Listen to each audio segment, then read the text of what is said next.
Good morning, everybody. Welcome to the Havas Café here at CES and to the billions that are streaming it live at home. I think that's approximately where we're at, right? I'm Eric Weisberg. I am the Global Chief Creative Officer of Havas Health, and the irony is not lost on me that I'm a middle-aged guy moderating a panel on women's health. I'll give you a little bit of context of how we got here and where we're going, and then I want to introduce the amazing people to my left. So a massive passion of mine and all of us at Havas Health is the intersection of technology and innovation to improve people's lives. So creativity in the act of improving people's lives and longevity. That led us last year to a trend report called Superwomen that looked at product innovation, entertainment properties, and all of the things here at CES that were moving across the spectrum to increase people's longevity, improve their well-being. And one of the things that we noticed in writing Superwomen was that this technology, if it got in the right hands, had the opportunity to close long-standing health equity gaps.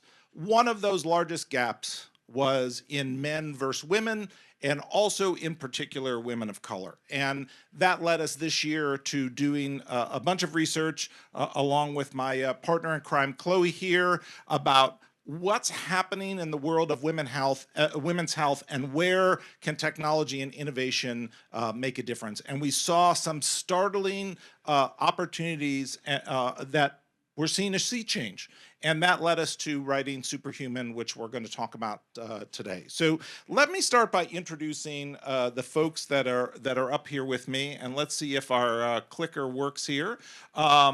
So there's our beautiful Superwoman graphic. And so joining me to my left is Chloe Depiesse. I'm going to try to not butcher everybody's name this morning. Chloe is EVP and Head of Digital Strategy at Havas NOW. She leads our innovation lab here at Havas. And this Center of Excellence is focused on bringing together CX and digital strategy and content to look at how brands can use technology to advance their story. So Chloe is also the co-author of Superwomen. To Chloe's left is Christine Guilfoyle. She's the president of See Her, and Christine has been in this space for quite a while and has been looking at, in spite of your youthful, Thank you. Yeah, glow. And She Her is a global initiative founded by the Association of National Advertisers that's focused on increasing representation of women and girls in marketing, media, and entertainment. And this is really at the center of what your research has been done. We're going to dive into the She Her report that you put out and talk more about that. Particularly what you've looked at is the health journey that women take throughout their lives. And last but not least is an incredible physician, Dr. Maggie Czarnogorski. How'd I do? Close. Czarnogorski. God dang it. All right. Okay. Maggie is a practicing physician in the infectious disease space, has worked in the government, has worked in personal wellness, and now works for ViiV Healthcare with a focus on, and still a practicing clinician in the HIV and AIDS space and pushing the boundaries of what people think is possible in treatment and care. And one of the things we're going to dive into is the many health equity gaps that exist, surprising health equity gaps in HIV. So we're going to dive now into a little bit more about the report, which you can use that QR code to download the report and all of the things in it. And we hope you enjoy reading it as much as we enjoyed writing it. So let's talk about this Superwomen era. Let's talk about how we got here, what the state of things are, and where we're going. Women make 80% of the healthcare decisions in any given day in any given family, and yet the representation of women in places of leadership in the business is only about 25% of leaders in health are women. We see, in spite of women making 66% of purchase decisions in health or things in general, that they're in less of 30% of clinical trials. If we look at clinical trials in terms of, and Chris had this in her report, only 3% of Black women in oncology trials are Black women, and that is an extraordinarily low number. And we look at the core difference between the quality of health in women, in spite of living longer than men, that women spend 25% of their lives living in some state of pain higher than men. And so a lot of places to go. I guess the first question to all of you is, okay, 80% of decisions around health are made by women. How did we get here that women were ignored? And when we look at all of the innovations that we've seen in the superhuman era, is 2025 the year that we start to come out on a better place? So, Maggie, you want to start? Oh, sure. I'd love to start. So hello, everybody. Maggie Czarnogorski. I'm the head of digital innovation and implementation science at ViiV Healthcare. So I actually was going to pick up on one of the threads you just mentioned about women being included in clinical trials, because I do think we need to think about including women from the beginning. We need to design these medicines and these innovations with women in mind. Oftentimes they are excluded for reasons such as not wanting to include women who may get pregnant during the clinical trial or other kind of factors of that sort. But then we don't have the medicines that are designed for our women's needs. You know, we need to think about that more inclusively. And I think digital and tech can play a role, because women often have very complex lives with many competing priorities. And to be included in a clinical trial, which often has lots of study visits, numerous appointments, it's hard to commit to 3, 4, 5 years on a clinical trial.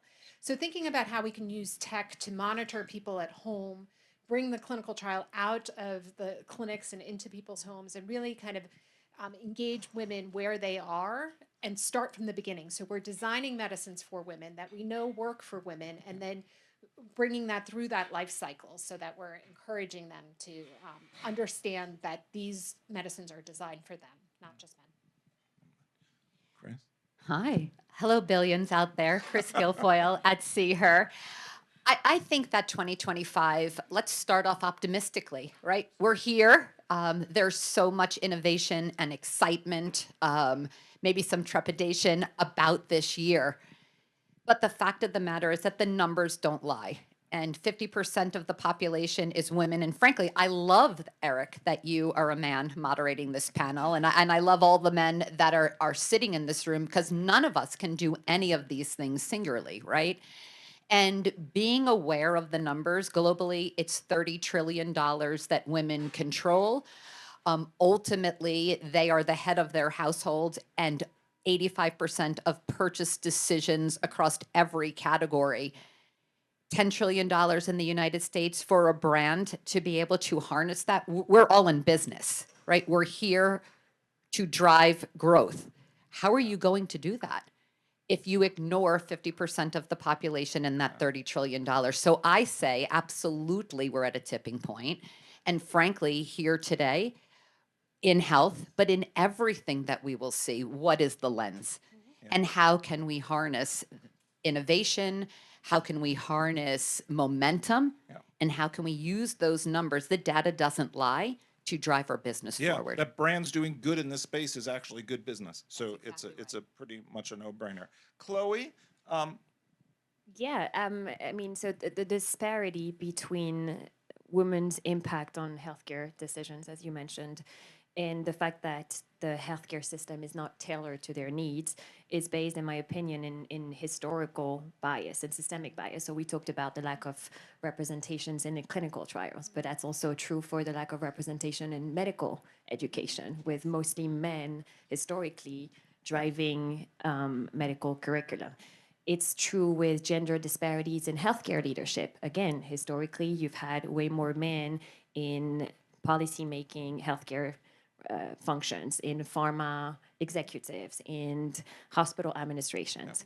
We've had historically low investment in women's innovation, women's health innovation over the time. That's shifting, and we'll address this. But there's all sorts of historical and systemic bias that lead to the low numbers you're seeing today. But now is 2025 a year where things are changing. I do believe that this is a pivotal moment for women's health. We're seeing heightened awareness of this disparity, both socially, with a lot of conversation around reproductive health over the past couple of years. We're seeing a huge rise in investment in femtech. It's booming to 177 billion by, it's projected to grow to 177 billion by 2032.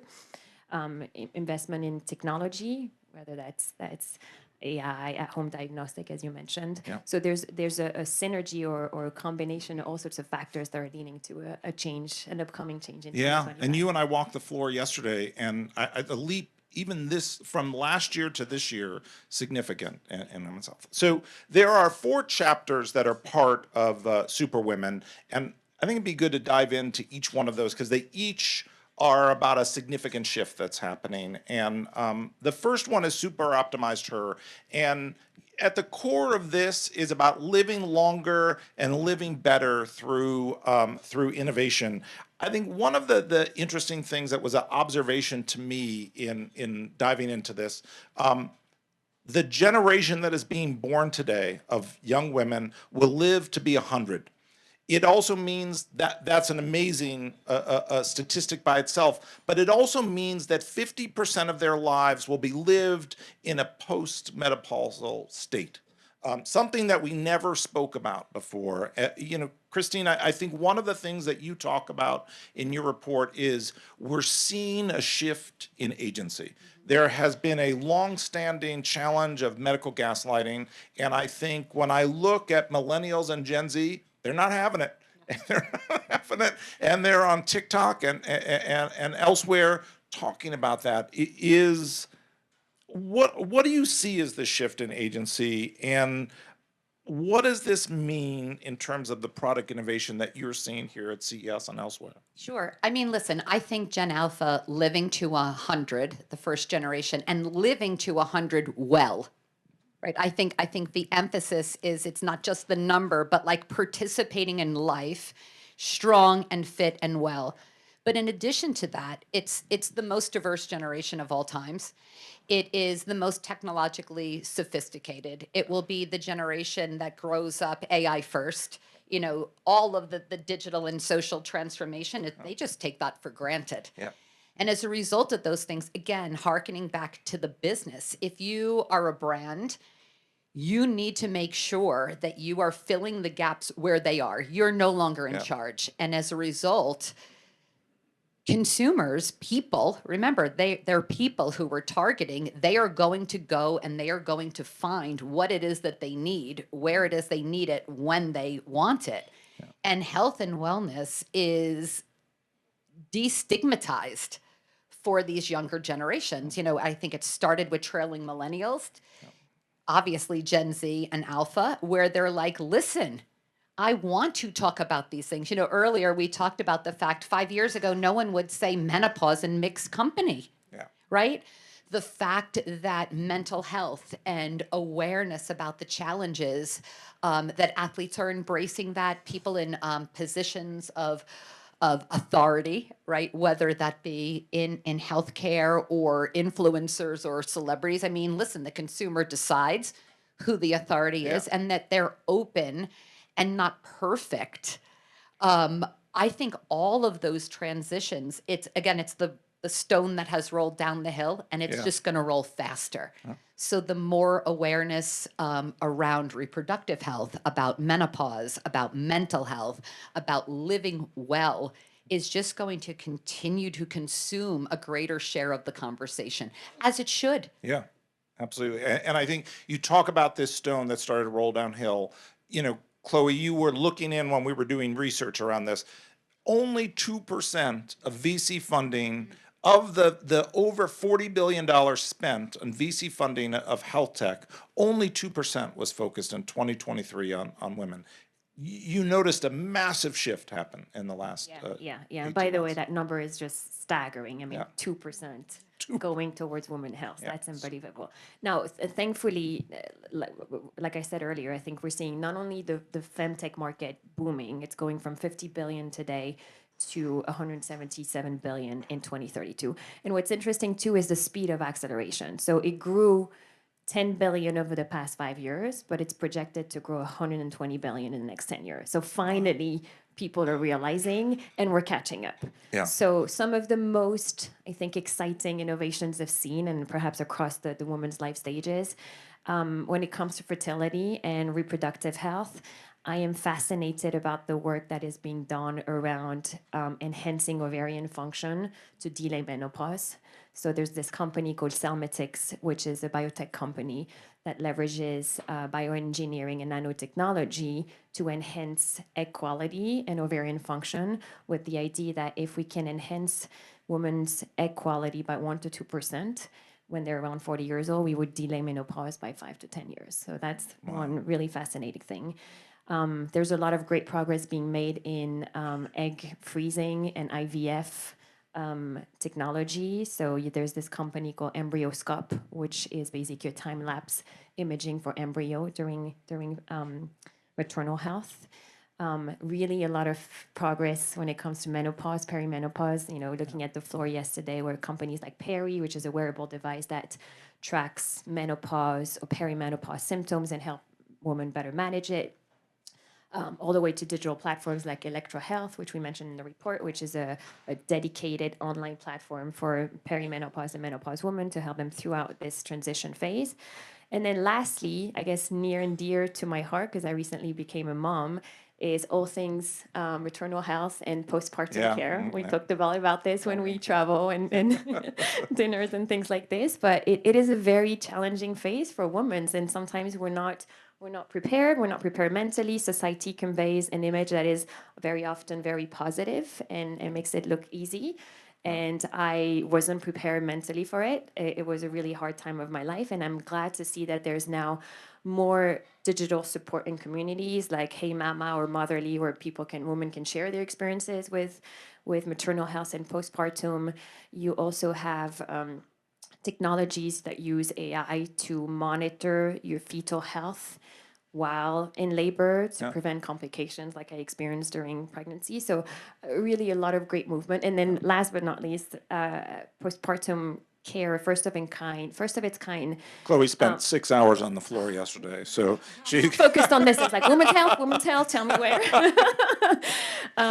There's an interesting company called Boram based in New York, which is a postnatal care retreat, with the idea that, again, once you have a baby, it's not necessarily an easy phase, and it's a holistic retreat where you take care of women's physical, emotional, and mental needs. So lots of great progress all around when it comes to women's health.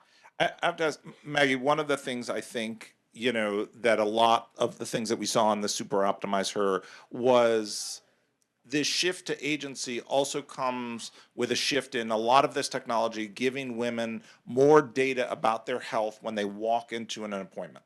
As a practicing physician, is that a positive? That's an interesting question. No, it is a positive. It is, absolutely. It's actually interesting because I was having the same conversation with my Uber driver this morning. So we are really embracing technology today to help people be more proactive about their own health, right? And by giving them the data and sharing the data with them in a real-time way, people can be more proactive about their health.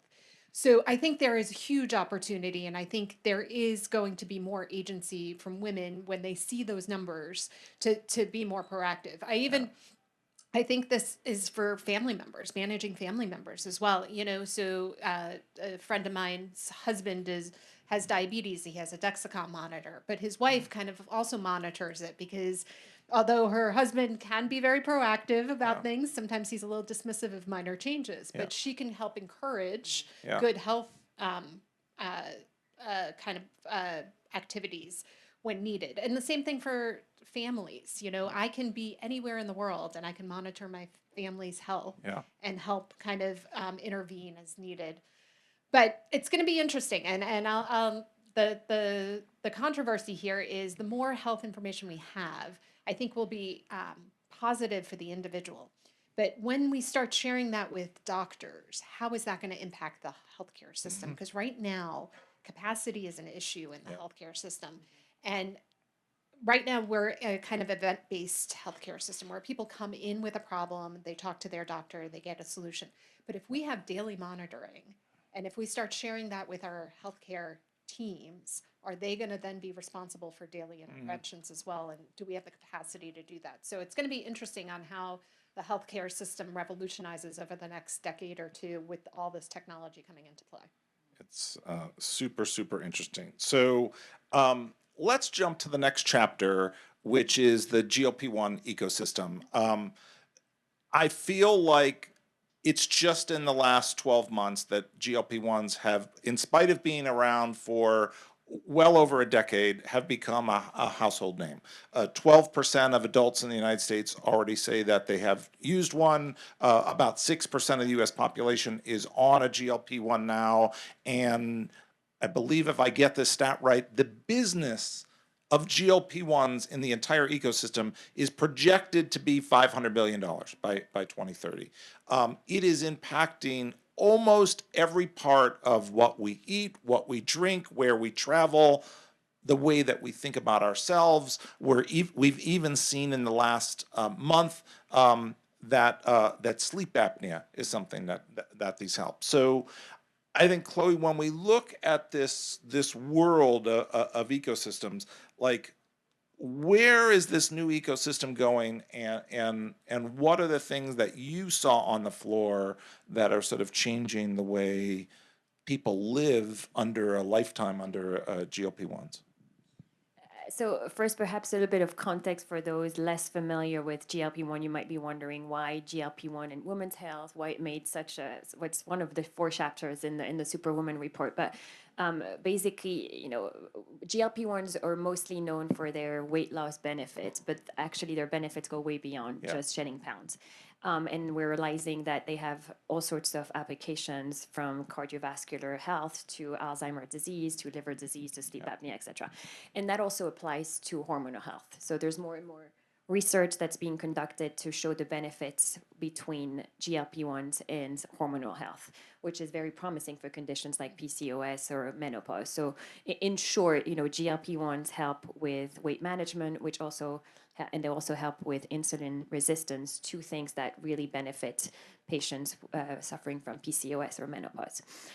Hence why the presence in the report and the link with women's health. So with that being said, and with more women taking GLP-1 drugs, we're seeing a whole new ecosystem of innovations related to GLP-1s emerge. So that goes from what I call sort of weight loss concierge or programs, which are those technology hubs that support women, from, you know, virtual consultation to prescriptions to coaching to tips and advice on the whole GLP-1 journey, to more nutrition and health focused supplements that help you cope with some of the side effects, or some of like nausea or dizziness, or some of the new health or nutrition needs that you have, so more proteins, nutrients, etc. So you've got brands like Codit or Lemmy by Kourtney Kardashian that are creating a whole sorts of a range of products to support GLP-1 new needs. We knew the Kardashians were going to get involved with this, and so they always do, unfortunately. So I think one is, Maggie, you've seen through your career, you know, scores of blockbusters. I feel like there is an interesting moment happening with these GLP-1s that start to cross barriers, even in your world of infectious disease, where long-lasting injectables, the number one barrier for entry was that people were afraid of the needles. I think we see that changing. We see evolution. It's touching everything in an interesting way. No, absolutely. I think the GLP-1s have definitely opened the door and made people more receptive to injectables. But I think it is showing a lot of benefit, and I feel that women are gravitating towards long-acting injectables because what it does, and at ViiV Healthcare, we have we're very leaning into long-acting injectables for both HIV treatment and prevention, but it helps us make healthcare a smaller part of people's lives, right? They don't have to remember to take that pill every day. They could take the medicine and forget about it. Because we know that women have a lot of competing priorities. They want to be proactive about their health, but they don't want to have to think about it all day, every moment. So this allows them to be very proactive and then maintain their health in kind of a easier, a more convenient fashion. Yeah. So that's the world of GLP-1s. We could talk for hours about that by itself.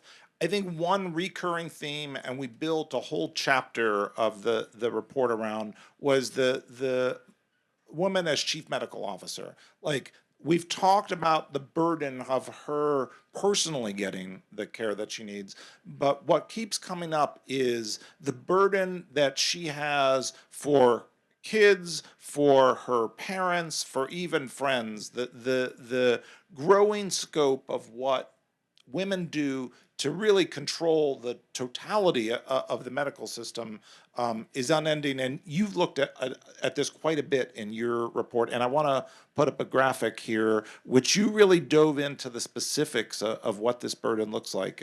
Yeah, thank you so much. You know, this graphic, I imagine if it was multidimensional, it would spin around, right? You know, and We can animate it yeah, for you, that would be Chris. great. Get you. Let's talk about that.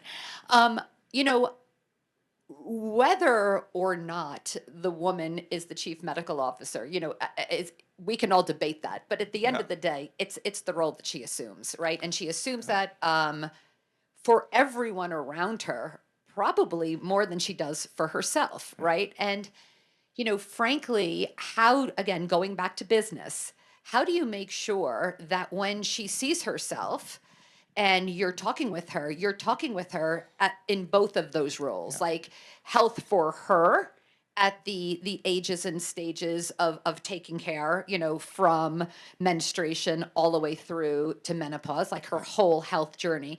But then also, how does she take care of the health for all of those around her? Yeah. And frankly, if you are a brand or an agency guiding brands' decisions, you can't ignore this multidimensionality in the conversation, Yeah. in the creative, in the education. And, you know, frankly, I think people need to be talked to in a way where they feel educated. There's a lot of confusion, you know, a lot of hyperbole in the language, you know, to sell people more things. And I do think that clearly articulating so people feel informed, they feel in control. We as brands and agencies have the opportunity to do that and become a trusted resource. But you can't do that by talking to her only on one side of the coin and not representing and respecting the other side. Yeah. Yeah, that makes a lot of sense. I'm going to jump to the last chapter, and I want to dive in with you, Maggie, about the role that brands play in this. And I think what's interesting, the last chapter, oh my goodness, we have a very touchy remote today. Our last chapter is about welltainment, and it is about the intersection of education and entertainment and getting back to where we started, which is how do we use creativity in new and different ways to close the health equity gap? And I think one of the things that we look at with Welltainment is how we use long-form content, episodic television, gaming, music, and more to sort of break down these barriers. And I think particularly going to your area of expertise, which is in HIV, and this surprising explosion of HIV to women in the South. And I start to wonder, what is the role that brands can play? What is the role that different forms of content and entertainment can be to close the health equity gap? No, absolutely. So, for those of you that are not aware, HIV is often thought of as a men who have sex with men kind of disease, but actually 20% of the new infections are in Black women and Black women in the South. And we've seen over the course of history that oftentimes Black women in the South have been neglected as a group where we haven't focused on healthcare issues, and there are a lot of comorbidities amongst this group. A lot of the campaigns that we have put out there are often not necessarily how Black women in the South want to receive information, right? And we've tried to use the same materials, the same messages globally, and they haven't resonated. And so we really think that there is an opportunity to change how we think about this and how we get them engaged, how they receive healthcare. We talked about this a little bit earlier, how they get information. They want to see somebody who looks like them. They want to hear it in language that they understand. And so we did a couple of things in this last year. One is we designed a post-marketing clinical trial 100% focused on Black women. The only people that were allowed to be enrolled were Black women, because we really wanted to understand what their healthcare needs were and how they utilize the healthcare system and how can we get them engaged in care. But while we were designing that study, we realized that a lot of our marketing materials, they were like, we would never touch this. We would not pick this up. We would not look at it. So we kind of re-engaged the system and hired an agency that was 100% staffed by Black women from the South, from the community that we were looking to serve. And we asked them, design materials that make sense. That how do you want to receive information? What would you pick up? What would you look at? And we had to redesign the whole campaign. We went to different kind of events. We looked at different websites. We looked at doing outreach in so many different ways, and you know what, it worked, because once you think about and bring the voice of the customer into the center of all your design, you will make a difference. You will have a huge impact. Yeah, all of that, and I think there's going to be more talk here at the Havas Café about things like welltainment. Shapeshifters is launching this afternoon, specifically looking into how we can create better content for GLP-1s. A fundamental reality that 4 out of 5 Black women in America today are classified as obese, yet are 4 times less likely to get a GLP-1. So a real opportunity, like the community's talking about it in the South, to change that conversation. I'm just going to wrap things up because we're at time. I'm interested in hearing from each of you. If you could think of one action that brands or the health industry can take today to support the Superwomen era, what would it be? I'm going to start, Chloe. I'll start. Sure. So for me, it would be the ensuring democratization and access to everything that I have talked about in terms of innovation. Because let's be realistic, both what's in the report and what we're all looking at the CES, it's the latest and greatest when it comes to technology, but it's still accessible to a very small segment of the population, not only in the US, but even more broadly in the world. And stopping yesterday at the Bill and Melinda Gates Foundation booth also reminded me of like significant health problems, women's health problems that what I'm sharing today may not immediately solve. We got to be a bit more pragmatic in that scale. So, this is great, but democratization, accessibility remains a priority. I think it's super worthwhile the Bill and Melinda Gates Foundation wouldn't be something you'd expect at CES, yet the accessibility of the innovations that they're celebrating there, I think, are super key to the conversation we're talking about today. Okay, Chris, one action.